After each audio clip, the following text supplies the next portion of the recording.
Actually में क्या किया है कांग्रेस ने पिछले 70 सालों से मुसलमानों को खौफ की नफ्सियात में डाल के रखा है, मुसलमानों को डरा के रखा है, मुसलमानों को सिर्फ इस बात के लिए तैयार किया है कि तुमको दूसरे को हराना है।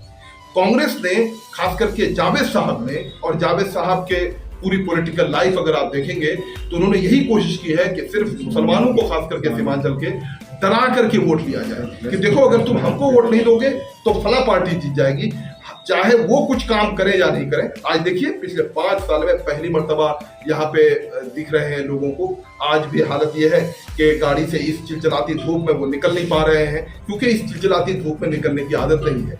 यहाँ के आम लोग, गरीब लोग किस तरह से अपनी जिंदगी गुजार रहे हैं, जावेद साहब को इस चीज का बिल्कुल भी अंदाजा नहीं है। यही वजह है कि पिछले दिनों जब एक सैलाब में एक साहब कट के जिनका घर बह गया था, तो उनको जो है जब फोन किया गया तो आपको सुनकर के हैरत होगी कि एक सांसद जिन जनता के वोटों से वो सांसद बने हैं, उनको वो कह रहे हैं ए इडियट, तुम कैसे फोन करता है हमको, तुम फोन काट के रखो, हमको लिख करके दो। यानी कि जनता को कांग्रेस की और खास करके जावेद साहब की मेंटेलिटी है कि यहाँ के लोगों को गुलाम बना के रखा जाए, और इस चीज के खिलाफ जो है अब जनता जाग गई है।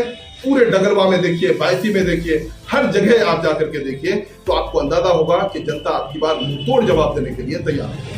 ठीक सर, पूर्णिया में जो आपका नरेंद्र मोदी आए, लेकिन मास्टर मुजाहिद का नाम नहीं लिया गया। उसके बाद फिर नीतीश कुमार डगरवा आ रहे हैं 22 को, उनमें उस सभा में किन विषय पे बात किया जाएगा? देखिए एक बात बहुत अच्छी तरह से समझिए आप कि यहाँ पे जो नीतीश कुमार साहब की पार्टी है, ये पार्टी बिल्कुल तय करके यहाँ के भोले भाले मुसलमानों को धोखा देने का काम कर रही है। वो तो ये कह रही कि देखिए हमको डेवलपमेंट के नाम पर वोट दीजिए, नीतीश सरकार के नाम पे वोट दीजिए, लेकिन वहीं जब आलम की बस्ती में जब जाते हैं इनके नेता तो वहां कहते हैं कि देखो हमने तुम्हारे बेटे को जेल से छुड़ाया था, हमने तुम्हारे बेटे को रोड में बिना हेलमेट के जा रहा था तो हमने उनको छुड़ाया था। लेकिन असल मुद्दे की बात नहीं करते हैं वो कि जब उनका नेता मनोज की बस्ती में पहुंचते हैं तो वहां पे कहते हैं कि देखो भैया अब की बार जो वोट दे रहे हो ना तुम तीर के नाम पे, असल तीर में वोट नहीं दे रहे हो, तुम डालोगे बटन वहां तीर पे, जाएगा वो फूल में।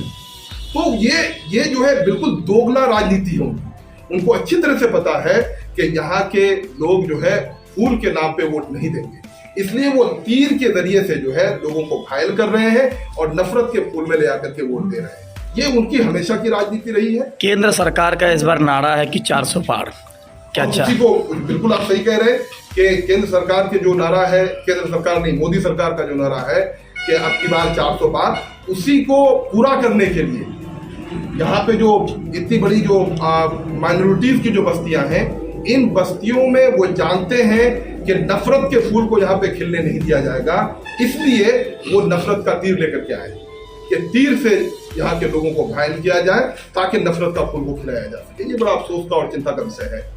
एक चीज ये सवाल है, अक्सर इमाम चुनाव जीत के जाएंगे तो जो सीमांचल का जनता की परेशानियां हैं, किन किन मुद्दों पे चुनाव लड़ेंगे और जीतने के बाद उनको पूरा कर पाएंगे? देखिए सुनिए, सबसे पहला जो मुद्दा है हमारा वो ये है कि सीमांचल का जो पूरा इलाका है, इस इलाके के पास कोई नेता नहीं।